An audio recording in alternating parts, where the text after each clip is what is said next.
Sir,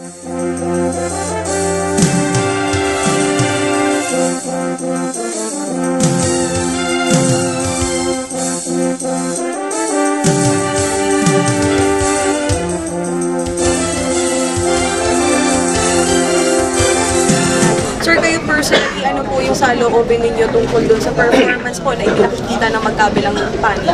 Well, Mama, you have to remember na yung lahat ng mga abogado sa depensa, yan ang mga pinakamagagaling na litigation lawyer dito sa Pilipinas, kaya sanay na sanay sila. The congressmen also are not necessarily practicing lawyers, so nakikita medyo rusty sila ng konti. But I think may pick up naman sila at we are beginning to, as I said, get some momentum. At kailangan ninyo maalala na si Senator Miriam, sa mga senador, siya lang naman ang talagang umupo bilang isang judge.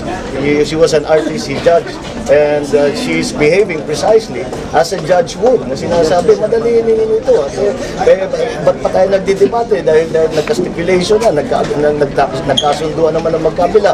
All of that. And it is the natural instinct of a judge to gain control of their court and to get to the nitty-gritty, get to the salient points as quickly as possible. Yun lang naman ang kanyang ginagawa in her inimitable and singular way. So, yung mga debate tungkol nga kung sa whether evidence is allowed, it should be allowed, should be admissible, should be entered, should be presented.